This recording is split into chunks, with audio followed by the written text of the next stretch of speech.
Greetings, demons, and welcome to Warhammer Weekly episode 26. So, obviously, I have missed the last, 3 weeks. Basically, everything since the 31st I'll be covering in this video. I've been in the middle of moving, so I haven't been able to actually record these videos, but hopefully I'll still be able to cover at least the majority of the interesting stuff from the last few weeks. And, in any case, let's just get straight into it. I've got a few pickups. I'm not going to go over everything because there's been a decent amount. But, yeah, let's just get straight into it. Not the leader of a cult, RabbitWithAxe. So, starting off, we actually have a new monthly model for August, and it's a bit of an odd one. It's actually going to be at least 3 different models, and there's actually a few different options, because it's just AOS Orcs, whatever you want to say. It can be pretty much anything. In the promo image, they actually show the 3 main basic units, the Iron Jaws version, the, I forget what they're called, but the regular, like, orc-looking ones, and then the goblin-looking ones that are in Orc War Tribes, and, yeah, generally, pretty good selection there. I'm looking forward to this. I was in a Warhammer store the day this started, and I just didn't actually, there wasn't an opportunity to actually get it, but it was available from the 19th, which was yesterday, as of recording, and hopefully as of this going up, and, yeah, it's a nice selection of miniatures, honestly. Like, I'm actually quite happy with this being a thing. Like, I've made it clear before, I'm someone who does actually play Orc in AOS. I'm a fan of all of the destruction stuff in AOS, so having just a one-off character that I could potentially use as something else, always very, very cool to me. The coin, of course, with purchases over £60 at Warhammer stores, is the Gur coin. It's alright. It's obviously it's an orc related thing from AOS, but yeah, overall just a nice little selection.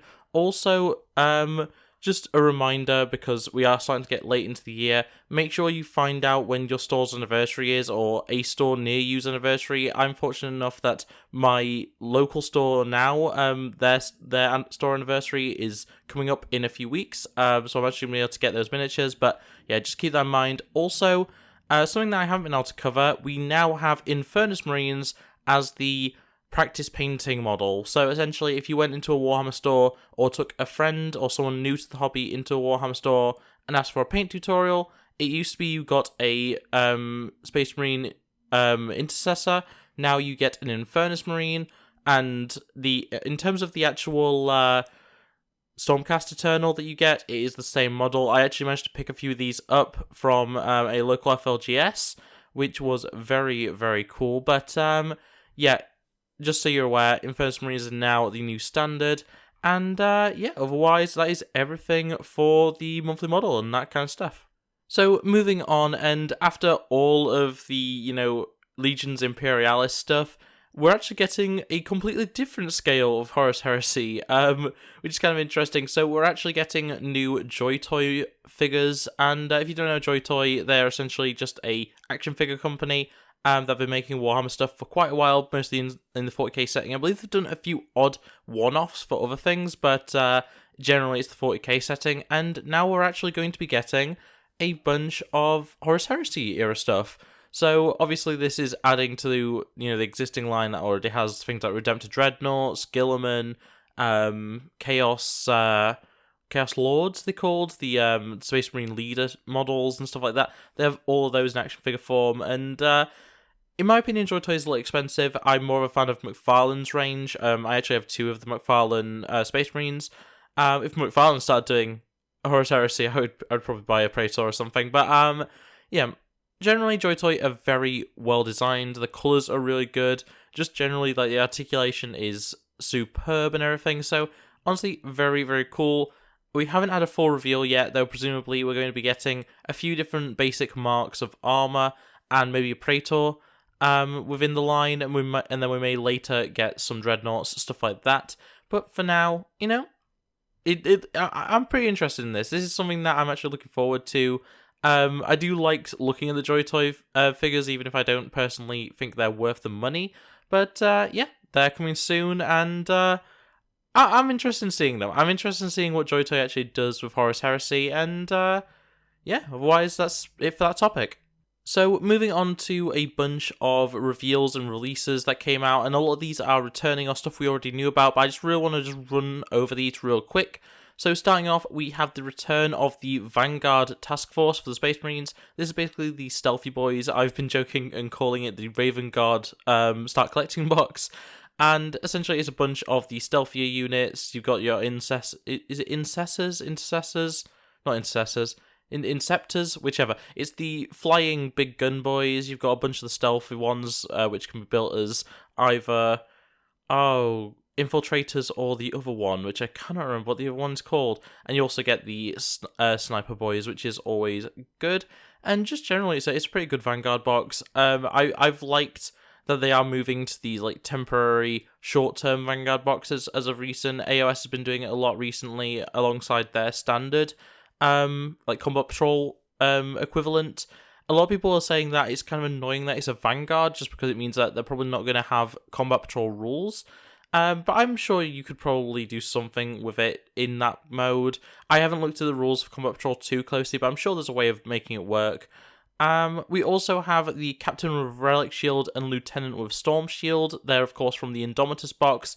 I already have a ton of that Captain, both in my original Death Watch that I built, which was the first thing I ever built. I have one of those captains. In my current Death Guard, I have a captain, and in my Raven Guard, I have that exact same captain. I love that model. Absolutely excellent unit. And yeah, in terms of the Lieutenant, I personally don't aesthetically like him, but he looks neat. I'm sure if you're a fan of Storm Shields and stuff in your armies, you know, a Lieutenant with a Invul save is really good. So, you know, not too bad, but very nice that they're actually available now, I believe. They might just be on pre-order right now, but in any case, very cool to see them finally coming out of Indomitus and actually being available separately. In my opinion, a little bit expensive. The Captain is £25, and I believe the Lieutenant is £22.50. But that's pretty much standard Space Marine character pricing, so can't complain too much, but still. We also have the Master of Possession coming out as a separate model, which is very nice. I'm definitely going to be picking this guy up for my Thousand Suns-esque list. It is a CSM list, but I'm very much looking forward to adding this guy to it, just because he's a very cool looking model. Works real well with the fact I use so many Possessed and so many Accursed Cultists and stuff like that. And yeah, generally just really good once again to see him coming out of, I believe it was in some box. It was only in a certain box, but I can't remember which one it is. I don't think it actually specifies in the... Yeah, it doesn't actually specify, but he was locked to something before. And then otherwise, we have a bunch of Kill Team releases. So all these are things we already knew about, but the Felgor Ravagers, the Beastmen Kill Team, is coming out now as a separate box. The Hand of the Archon Drukhari box, or I guess actually there might be Eldari or something, I can't remember. But the Hand of the Archon Kill Team is coming out separately. The Halfkin Salvagers, which I'm very looking forward to. I have already put a pre-order in for this one. There's another one that I needed to, but it had already sold out by the time I got to it. But yeah, the Votan Kill Team looks very cool. Has a little jetpack guy. Just some very, very neat little models. I love the guy with the brass knuckles and stuff. But yeah, we also have the Inquisitorial Agents pack coming out separately, which I'm very excited for. I'm going to have to get multiples of this, because this is a multi-character pack, meaning that there's actually multiple ways of building most of the models in the Kill Team, which is kind of annoying in and of itself, but at the same time, like, it's options. You can't complain too much about options. I'm all for getting multiple servitors, multiple squires, that sort of thing. So I'm all for buying 2 of these at least. And yeah, just I love my Inquisitor stuff. So adding some Inquisitor stuff to the line, very, very cool. The Gallowfall terrain is also coming out separately. It's a Killzone upgrade.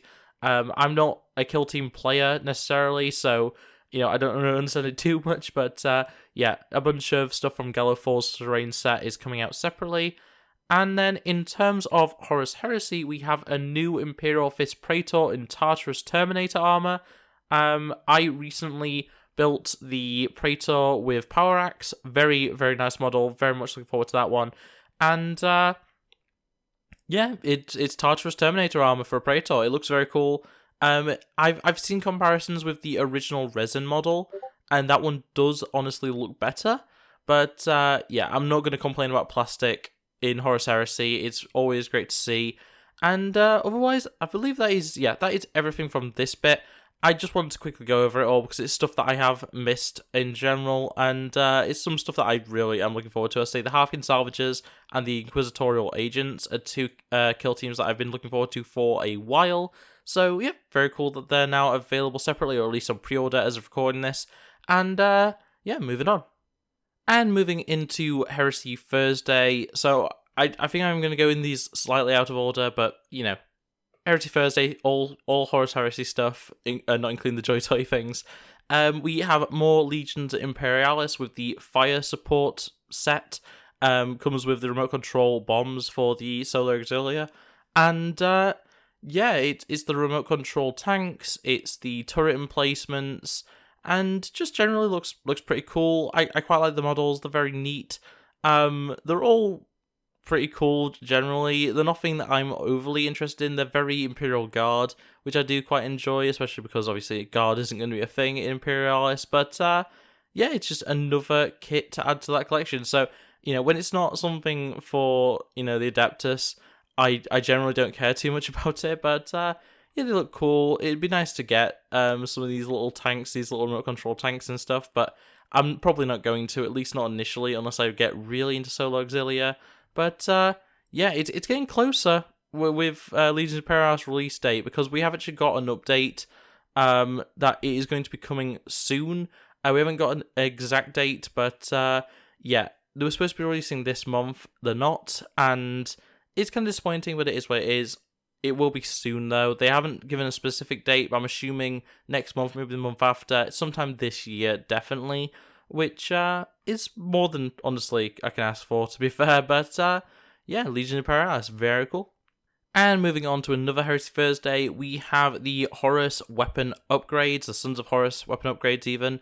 And it's just an upgrade kit for your Mark 7s, or whichever ones they are, the Mark 5 maybe? I don't remember. I don't remember the marks in Horus Heresy. But, we've got a Sons of Horus upgrade sprue. It comes with some power axes, some various arms, some various different weapons that you can hold. Just generally very nice, very Horus, very Sons of Horus, and just generally just some very nice little upgrades for everything. If you're someone who plays Sons of Horus, I'm sure it's very interesting to you. If you're someone who plays 40k Chaos, it might be useful for you, just having something to differentiate your units a little bit more. But in general, not that interesting in the grand scheme of things. Are they? Does it say? I think they are plastic, because it doesn't specify anything to do with Forge World, I don't believe. But, very, very cool. And moving on. So, sticking with Horus Heresy, I don't believe this one was for a Heresy Thursday. The Arvus Lighter is back. It is unfortunately back with Forge World. I do believe it's not coming in plastic, which is kind of disappointing. But the little tin can that could is coming back, and it's cool to see. I'm not as big a fan as some people are of this model. I think it looks neat. It's not something I'm at all interested in. If it was in plastic, I'd be a little bit more interested in it, but still not much. And I don't really know. There's not much to say about it. The Arvus Lighter's back. Hopefully, this means that a few more of the older Horus Heresy vehicles are going to be returning. It's been retooled, so it should be, a bit more clean for the next few years, which is very nice to know. But, just generally, it's back. The Arvus Lighter, it's back in action, and that's really all you can say about it. It is what it is. It's still in resin, but better have it on the store than not at all, in my opinion. Especially when it does have Horus Heresy rules. It does need to get 40k rules, though, in my opinion. That'd be very cool. Especially if it could be used for Inquisitorial forces or something, or just just generic Imperial forces. They'd be very cool. But the Arvus Lighter, it's back, and I'm sure some people are definitely excited for it.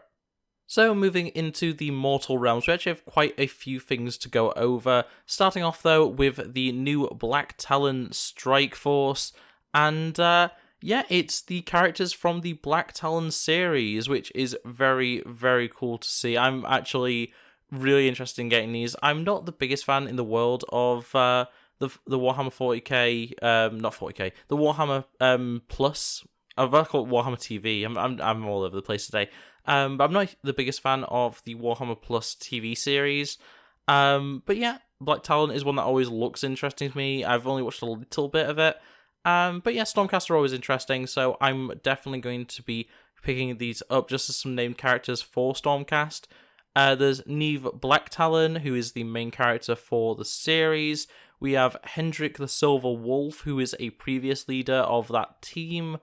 We have Shakana, who is like the archer, the ranger, the scout sort of character. And then we also have Rostus Oxenhammer, who's the heavy support, along with the Idenef sorcerer Lorray, who is the only non-Stormcast model in this little team. But yeah, they're coming out soon. I'm very interested in getting them, as I say. Painting them up is going to be very fun, especially Lorray. Being an Idenef, I've never actually painted one, so it would be very interesting to paint up a water witch. But I call her that because they are water mages or whatever, but I don't actually know the lore if that is what they refer to or anything. But yeah, very cool models. You actually get helmets for all of the Stormcast, which is my preferred way of doing things, because I don't like painting bare faces. But yeah, very, very cool. Actually, you don't get it for Shikana. Shikana Golden Blade just has a hood, which is better than nothing. But yeah, she doesn't have a helmet option, which is kind of disappointing, but is okay. But yeah, the Black Talons even are very cool, and they're coming out soon. So moving into Cities of Sigmar, the entire range has been revealed, and I'm going to go very briefly over this. We have the Pontifex Zenestra, Matriarch of the Great Wheel, which looks absolutely phenomenal. It's kind of the leader character for Cities of Sigmar in a way. Not the leader character, because obviously that would be Sigmar himself, but yeah, it's just a HQ choice. Very nice. Has a very interesting motif with a mirrored skeleton on the back of the carriage sort of thing. Just looks very interesting in general. We've got the Iron Weld Great Cannon, which looks very interesting. It's a heavy weapon platform. And then otherwise we have the Free Guild Command Corps, which I think I've already gone over before, so I'm not going to go over in detail, but they exist. The Free Guild Cavalier Marshal, which looks great. It's a little horse rider leader guy for the Free Guild.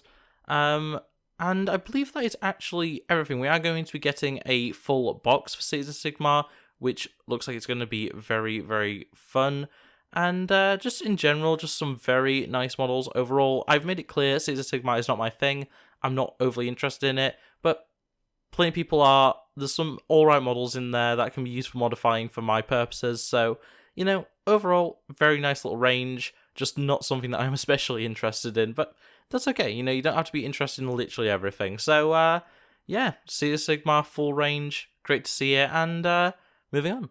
And this is literally from the day after my last video, so this is a little bit of old news, but we do have a new Vanguard for the Seraphon, and it looks pretty interesting. It comes with a big dinosaur, comes with the crocodile men, it comes with some of the standard Seraphon units, which is always nice to see. It's not the most interesting selection in the world, but it does look very nice, and it does give you a nice selection of some of the bulky units in the game, which is always nice to see.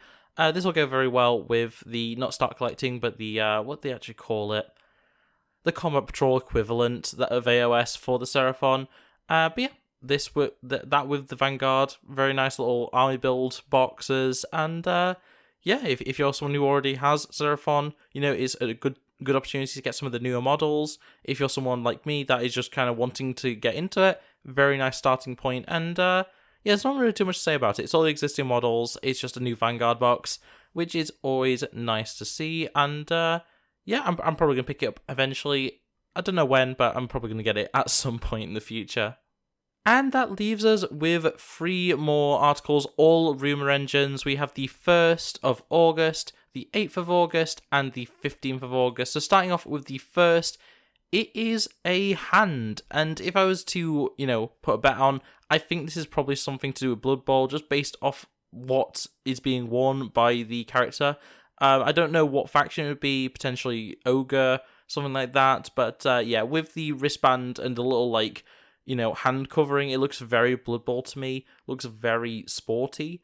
And yeah, that's my guess personally. I think it's some sort of humanoid, maybe an ogre, maybe a goblin, something like that, or an orc or something. or Orc, sorry.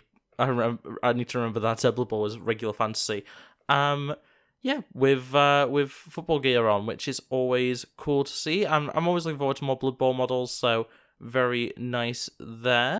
Moving on to the 8th of August, we actually have 2 skeletons in a wall with a little bit of armor. So presumably this is terrain for someone. I don't know. I don't really have any idea. It could be Soulblight Gravelords, potentially. It could be something to do with those, just because they're the skeleton faction sort of thing. I know they're mostly vampires, but you know what I mean. But yeah, I'm not really all too sure. It looks to me like it's going to be some sort of scenic base for a larger model, though I could definitely be wrong there. It looks very interesting nevertheless, and I'm sure whatever Sigmar model this ends up being is going to be very nice. But yeah, there's not really much I can say about that. The skulls are very scully, the armor's very armory, and the stonework for the floor or the wall or whatever it is very stony. So, moving on. And finally, for the 15th of August, we have what I once again think is an Age of Sigmar model, or maybe Old World or something, and it's a stick with some skulls on spikes with a wrap around them. I don't really know what else to say about it. It's a very simple image. It's not really got too much to it, which is fine. This could definitely be for Orcs, or this could be for Old World Orcs or something. But in any case, it looks interesting. I'm sure it's going to be a really cool model, whatever it is. And there's not really much else to say about it. The last 3 weeks of Rumour Engines have just kind of been pretty calm. They've been pretty standard. They've been pretty easy to identify. So it's kind of interesting. Like, obviously, I'm not an AOS player primarily, so I don't know everything there is to know about it. I'm not a fantasy player in general, so like, it's one of those things where they all look like fantasy or AOS to me. I don't know what that means. I don't know whether that's, anything special, anything in particular. But yeah, in any case, that is everything for the topics this week, which this ended up being quite short compared to what I expected. But, there's been a lot to talk about still. And yeah. On that note, that is going to be it for this video. So if you enjoyed, if you did, make sure to like it, subscribe if you're new around here, and ring that bell so you never miss upload. Otherwise, it's going to be it from me, and yeah. Bye! Look at the screen, you'll be fine. Culture's a disease, but we'll survive. I just wanna tell